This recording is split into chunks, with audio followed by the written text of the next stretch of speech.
everyone, I'm Jenny, and for today's video, I'm going to present the proper way of cooking, preparation of food, and proper way of cleaning dishes, as well as the do's and don'ts. So what are you waiting for? Let's go!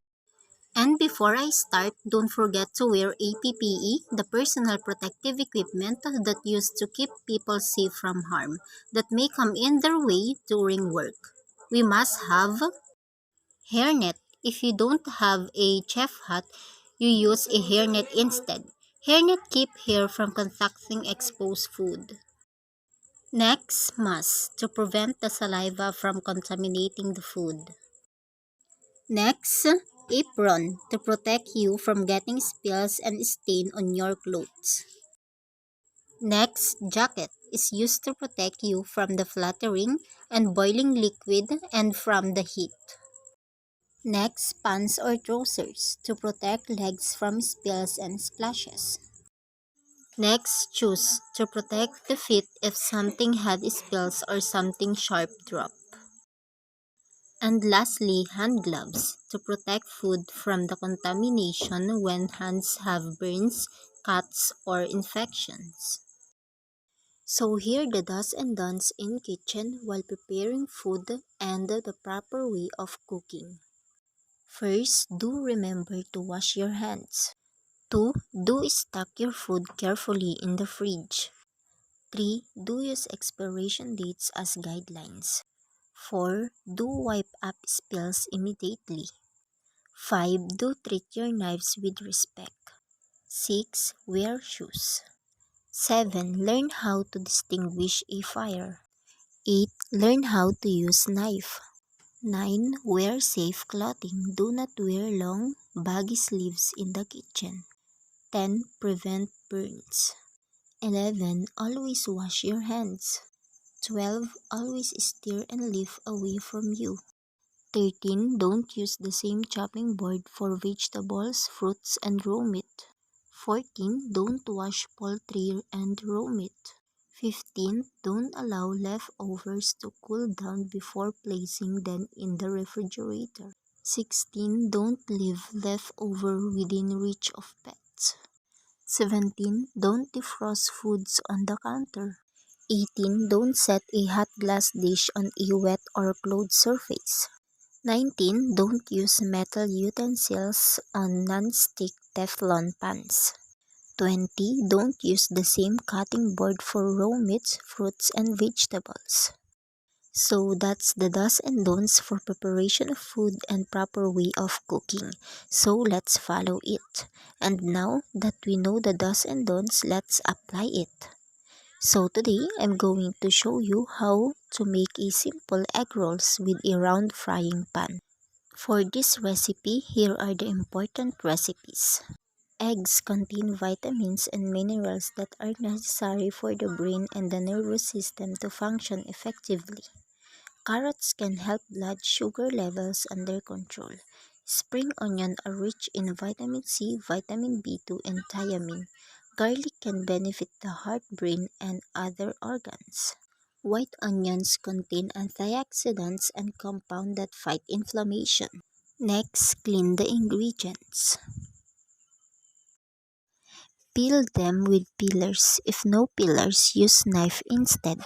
Gently place the blade of the knife at the top of the carrots or whatever you want to begin peeling. After that, wash the ingredients as well as the utensils. Washing is one of the primary ways to reduce risk of food poisoning. From hands to kitchen counters, it is important to wash properly to stop the spread of harmful bacteria and viruses. So the ingredients are ready, they've been washed, so I'm going to chop it. When you are chopping, you actually form a claw so that your fingers go in the knife will hit up against your knuckles as you chopping. So with this claw, your fingertips gonna be protected at the whole time and it can give you support as you chopping. So slice spring onion into dice. Start at the top, one portion pull through, line it up again, and then just follow through all the way down and basically. Next, carrots. To start, you want to create a flat base. Once you have cut the flat part off, put the flat part down or the cutting board so you have more stability. Then, I want to make the 8-inch equal slices down. Next, stack the carrots like building blocks. You can also divide the carrots stack up into two parts so it's a little easier to manage. And then again, you're going to want to make equal 1/8 of an inch slices down. And then you should get this beautiful equally sized matchstick. Stack julienne carrots perpendicular to the knife. Slice into 1/8 inch thick cubes. Next, onion. Start by trimming up stem and then place the onion flat on the cut surface. Split the onion in half using your free hand to hold it steady. Then peel away the outer layers of dry skin. Peel it, cut it in half and trim off only the stem end, leaving the root intact. Using the tip of your knife, make a series of parallel cuts leaving the onion attached at the roots end as always. Make sure to keep your finger curled back and use your knuckles as the guide. Next, rotate the onion, lay your hands flat on the top of it to keep it stable and make 1 to 2 horizontal cuts. You can also use your fingertips to keep the onion stable if that's more comfortable. Now, slice the onion perpendicular to the cuts you just made once again using your knuckles to guide the blade and keeping your fingers safely tucked away as you get to the end and rotate the onion onto larger face. Makes a couple more cuts. Rotate it back and cut until only the root remains. Next, garlic. The most common of this is minced garlic. Remove the root end and again, remember we're always using the little claw. Place the garlic under the blade and then smash down. Then peel the garlic. The papery skin should fall right off. Again, use that claw.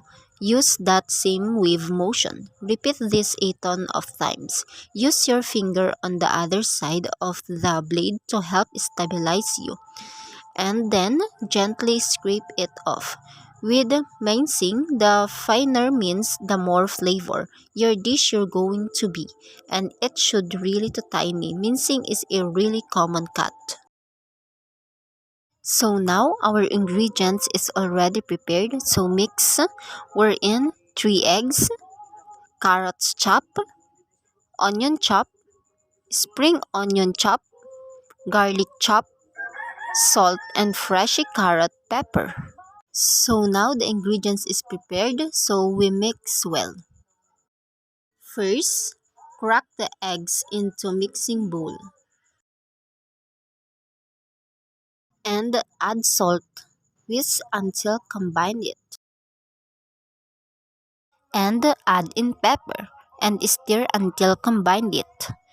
And after that, add in carrot, onion, spring onion, and garlic. They are all finely chopped.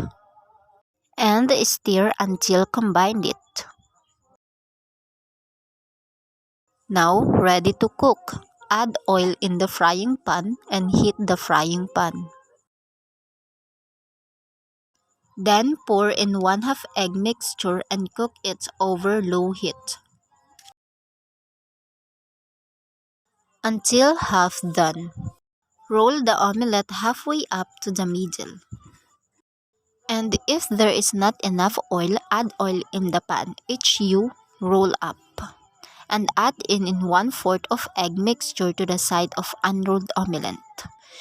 The roll halfway up again and move the egg roll to the center the pan.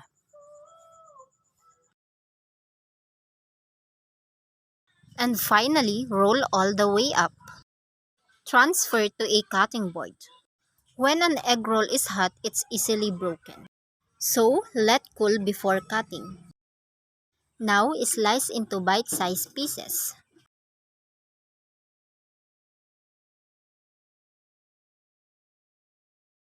Before we serve our dish, let's infuse new flavors and texture into familiar foods while enriching the visual appeal of dishes. And after we garnishing our dishes, this is the final output of our dishes. It's quick and easy, it's beautiful. And now, after we do the proper way of cooking and preparation of food, and today we're gonna do the proper way of washing the dishes. And before that, wear rubber gloves if you have dry hands or other skin problem. If you are wearing long sleeve, roll them up or put them under your gloves. Wear aprons too. First, scrape all the large pieces of food on the dishes and place it in a compost bin or garbage can. 2. Stack the dishes in the proper order. 3. Fill the dish tub with hot water. The hotter the water, the better its sanitizing and grease cutting properties will be. Once the dish tub is filled, add dishwashing liquid. 4. Wash the lightest salt items first. Start with glasses, cup, and flatware. Soak each pieces individually. 5. Wash plates, bowls, and serving dishes. Remember to scrape these items before washing soap. 6. Wash the pots and pans for last.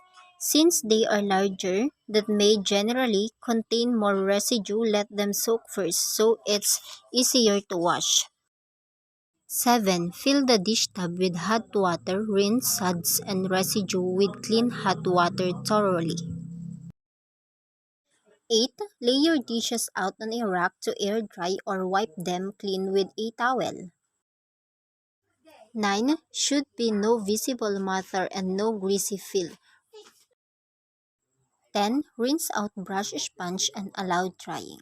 Clean your workplace. Wipe down the sink, dish drainer, and dishpan. So that's all guys. Hopefully you learned something about this video.